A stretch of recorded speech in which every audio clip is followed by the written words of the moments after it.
Grand rising, everyone. I'm coming to live. Spirit and coffee. Got my coffee here.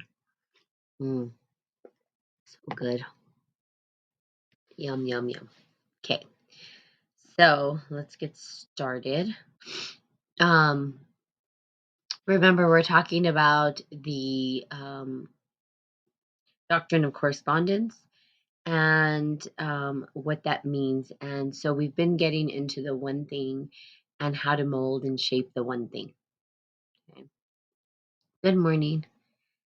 So we talked yesterday about what Carl Jung believed and how he used alchemy. Now it's important to understand this because this has shaped the way that we do psychology. It's the way that we see psychology happening. Now, I personally, it's not that I don't love the thought processes of these different individuals, but I literally just take from them what lands with me. Not everything that they say to me is truth. Therefore, you get to create your own spiritual alchemy, your own elixir.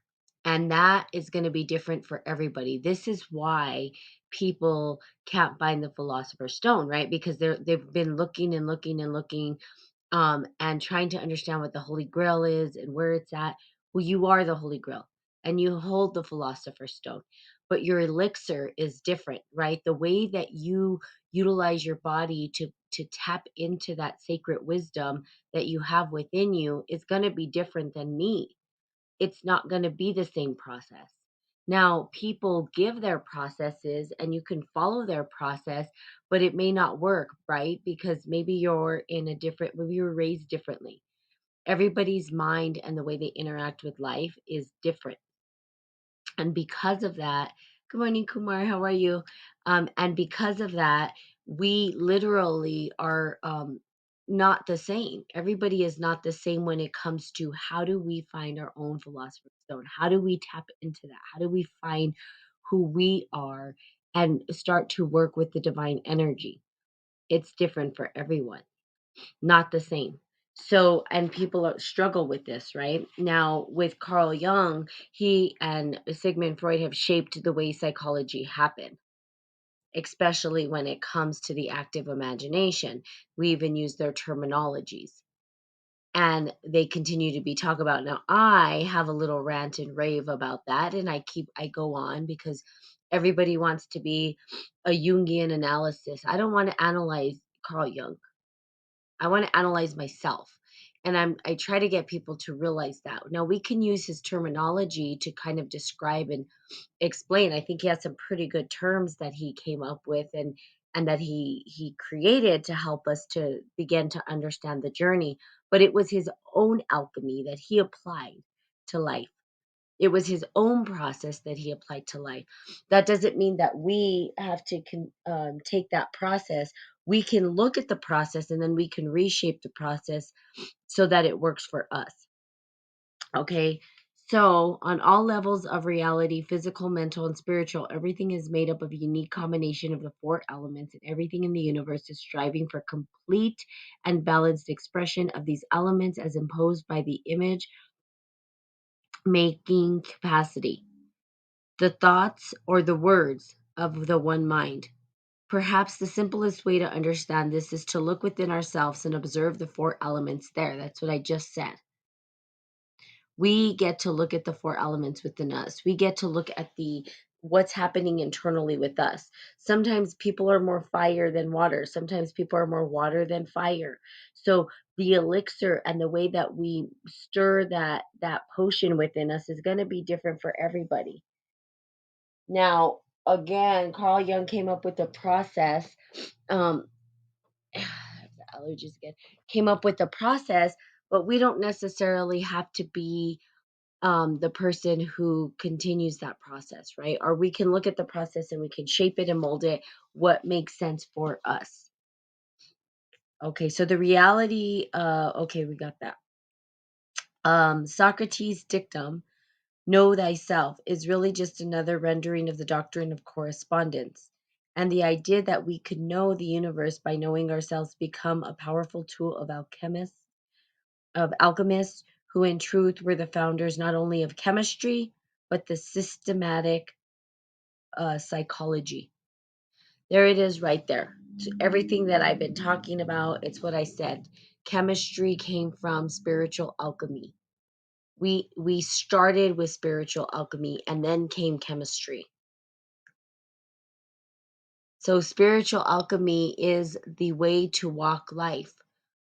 Now, I talk about Kung Fu quite a bit. Kung Fu is one of the most, in my opinion, if we talked about a process of spiritual alchemy, um, I should talk about Kung Fu. They have a system that's ancient. That ancient system is very comprehensive and it includes everything. It's pretty badass, actually. I highly encourage. I can't. I don't want to say people aren't alchemists if they don't do kung fu, but I don't believe that any. I mean, I believe any alchemist would come across kung fu as one of the most comprehensive, and I think any true alchemist would understand that if they started to dive into the process of it. It's not just about the words, it's about the actions. It takes it and it puts it into motion. Kung Fu is alchemy in motion, spiritual alchemy in motion. Pretty badass. And it's also spiritual alchemy in mental, physical, emotional, all the above. Teaching us how to use our energy. Excuse me, I'm going to go get this to blow my nose. Teaching us to use our energy correctly. I just seem to get allergies for some reason. There you go, real life. Live TV with Natalie. They never show people doing that, do they, on live TV? Okay, so there you go. The doctrine of correspondence, the idea that we can know the universe by knowing ourselves, became a powerful tool of the alchemist, who, in truth, were the founders not only of chemistry but also systemic psychology. We are living in the alchemy of other people. I can't. I really wish right now I had an audience of 1 million people so that they understood this. Specifically, Bahram, who has not showed up to these things, because this is where you want your answers about why the universe is the way, or the world is the way it is. Well, that's why they used alchemy to construct this current system we live in. So, the pharmaceuticals and all that, it derived from spiritual alchemy. And in my opinion, they bastardize it. Casinos derive from spiritual alchemy. They bastardized the tarot system, which is an spiritual alchemic process for internal enlightenment. They used all these processes and they bastardized them. Same thing with our government, all that kind of stuff, all a construct of spiritual alchemy. You want to find the answers within, and you want to alchemize yourself to come to know greater, deeper wisdom. Fire is the father. Fire, its father is the sun. Okay, so fire. What do we mean when we say the father of the one thing is the sun? The capitalized sun in this sentence refers to the higher archetype of our own galactic sun, a deep ingrained pattern that shows itself in the universe and within our spirits. The solar's archetypes also represents itself in the ruling principle of the individual psyche, in the patriarch of the family, and socially in the kings and the rulers of countries. Just as in life of a king determines the quality of life of his subjects, the solar archetype is manifested in man as king of his personality, or the ruling ego complex that controls his mental environment. Here's where we get the sun, and here's where we get fires connected to ego and pride. Whether seen as a star or a king or a part of one's personality, the sun is the source of the elements from which the planets, kingdoms, and our individual personalities are or temperaments. Some astrologers refer to the ultimate solar presence as the white sun, which can be interpreted astronomically as the exploding supernova, or metaphysical as brilliant white light encountered on the other side. In mystical near death experiences, in their chemical spiritual formula, the alchemists thought of this higher sun as the perfected first matter and represented it graphically as a circle with the dot in the center. That same symbol also stood for the perfect metal, gold, and derived from the ancient Egyptian glyph or the midday sun. So the perfected sun, right? The white sun where we have the circle and the dot. And this is what they used in order to conjure up whatever it is they were conjuring up. The archetype of the sun embodies the fire element, which carries with it many associations and powers of the above.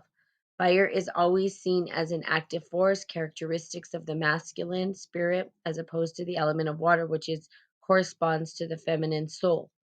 The Egyptians, Babylonians, Persians, Greeks, Romans, Hindus, Mayans, Celts, and native peoples throughout the world worship the sun as their most important god, the great patriarch. In Judeo Christian tradition, the sun is a powerful underlying archetype representing God in heaven. In many religions, including Christianity, the conjugation of fire and water, of the spirit on the water, and in the primal act of creation. Blazing fire is God's will, the archetype of union of willpower and energy. There you go. That's another piece of it, is the willpower and the energy. So also comes with it the will, the ability to be courageous. Good morning, Larock. How are you? So we look at the sun right now. What does that mean internally? We have a stellar body. We are connected to all of it. We are an extension of God. We are an extension of this energy.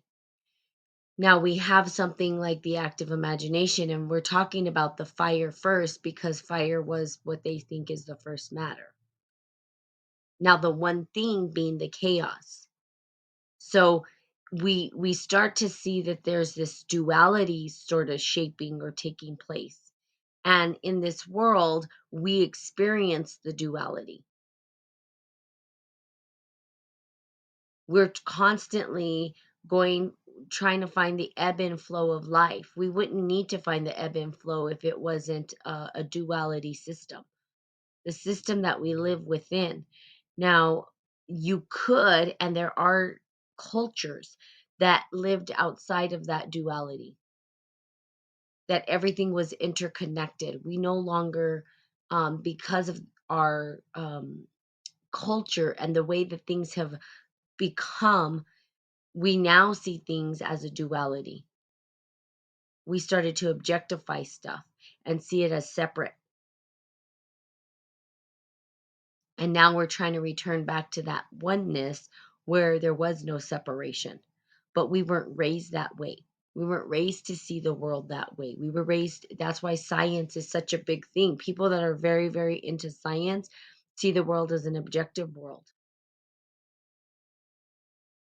They think that the answers exist externally, and what they're finding out is that it's a co-participation, as within so without. These ancient teachings weren't there just for their own good. They were there to teach us that we are all interconnected. But there's this and that, black and white, up and down, right and wrong. Now we learn to bridge the duality to find wholeness. There is no separation, but we experience separation. Okay. Okay, let's keep going. So let's see. Just as life determined. So now we talk about the ego complex, which we all have, but we talk about the personality, right? And the source of elements, planets, and kingdoms. So the temperament of an individual. If somebody's leading us, what is their temperament? See, you can know the intentions of an individual based on their temperament, based on on what's happening internally. How are they using the elements within? Now, here's the deal.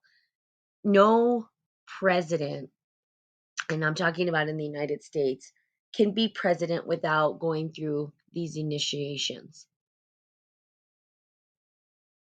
But the temperament of the individual who becomes the leader of a government or whatever it is, the kings and all that, you can't really know the temperament. You can give them the information and they need to go through initiations, but they're lean towards a specific way of being, right? Because of their makeup. And who knows? Now we're under the guidance of who and what is their intention. And internally, how are they mentally, spiritually, physically, emotionally? We see that some can be more emotional, some can be more mental, some can be, and are they working through the shadow? Are they working through the light? It's very obvious when you start to when you start to understand spiritual alchemy, what is happening in the world and the leaders and what they're doing. They all know this information, all of them. They have to. That's part of masonry lodges and all of Knights of Templar and all these hidden orders that were hidden. They were hidden from people for a purpose. One, because the people that created them didn't want to get killed. Two, they wanted to use it for control, so they kept it away from the masses. And they said, well, you can't level up unless you go through our, you know, process, and that you pledge to us that you're going to continue on. Now, in the Masonic lodges, it's not about Christianity. Every religion is open. They just want to make sure your alchemy is the way it needs to be. And who knows what kind of weird rituals and stuff they do. So people talk about, well, they're doing all these rituals. Well, yeah, they are. They're doing spiritual alchemy and they're using it in a way that's probably not good. Right now, this information is in the hands of those who want control. They're going to use it for manipulation. It's that simple. Very easy to see what is happening in the world when you understand this information. It's very clear. It's almost comical. You're almost like, really? You're going to act like you're doing something so creative and you're not. You're just manipulating things. And the character of the people who are leading us, who are they? What's internally happening to them? Who are they as a person, as an individual? What is their temperament? What is their mindset? What is their philosophy? What are their morals? You see, if I had a chance to talk to them, that would be what I asked. On what grounds do you stand? What do you know about spiritual alchemy? What initiations have you gone through? They'd probably be like, none of your business. Are you a sorcerer or are you a magician? I can guarantee most of them are sorcerers. Probably all of them at this point. You can tell the people leading these countries are totally ridden with control and power, and I want more. It's pretty crazy. Anyway, some astrologers. Okay, so we said the midday sun. Oh, okay. So we have this interpretation of the circle and the dot. To me, this symbolizes you. Now, how do we relate that symbology to you? Because sacred geometry is really critical and important to understand. It gives us a clue. It allows us to visually see it, and it allows us to understand the process that is happening. So, if we see a circle with a dot, which is gold, really what I believe this is the circle being all that can exist. Okay. Nothing can exist outside that circle. It's just all within there. And that means everything. The dot is our consciousness being a tiny speck in the entire whatever's there, right? Entire unconscious material, if you will. So that tiny dot is our tiny stellar body. It's our our ability to connect to the whole. Now they talk about the Akashic record. You can even depict it in this particular symbol. So this symbol can unpack so much meaning, and we can look at the symbol and say, oh, wow, this symbol has huge meaning to us. Now, if I'm that tiny little consciousness within this big world, or this big, I don't even want to say world, this big um, unconscious space, then I have so much that I can tap into. The tiny dot at the center would be us, and we can expand our consciousness based on how we co create with the one thing and the one mind. And we co create that way. Now, if our dot starts to minimize, right, our consciousness will start to minimize if we don't take personal responsibility for our life. We start to open up our consciousness when we start to take personal responsibility. Now, I don't mean personal responsibility for, somebody else's actions. I'm talking about the way that you interact with yourself internally, the subconscious mind. Are you allowing that to surface? Are you allowing yourself to look at it and be with it? Or are you stuffing it away in the back and saying, oh, yeah, those stories don't exist? We're just going to pretend they don't exist. And you just try to throw them in the back of the mind. But they do exist and they are there. And how do we utilize that to help us move forward and expand our consciousness? Expand the dot. This is what alchemists did. And this is how they tapped into sacred wisdom. They realized that if they continue to stay stuck in their thoughts and emotions without any forward movement or taking personal responsibility for them, or being self-aware of them, that they would never grow past that. And we see this, and so many books have been written about this, right? And this is what they're talking about. From a tiny symbol, all of this wisdom comes forth. The man who thinketh, or a man who thinketh, or the man who thinketh.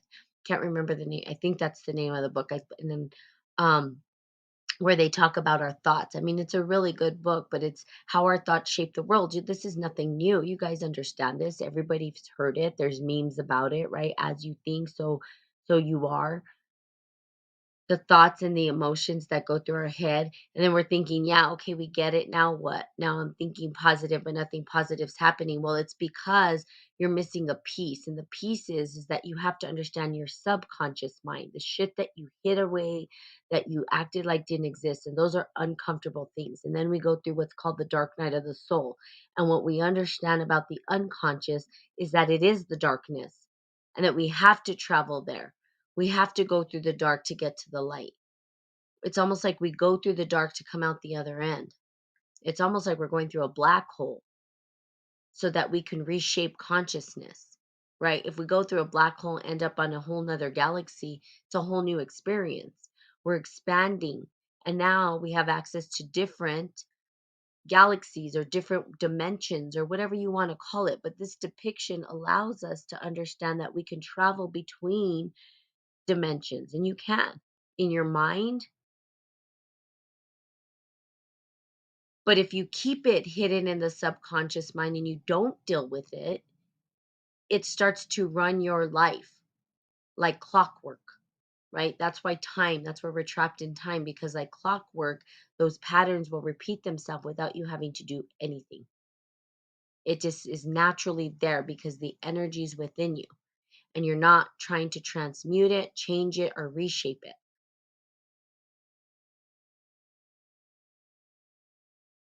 We have to be able to reshape that energy and relook at it from a different perspective, befriend it, love it, work with it, own it.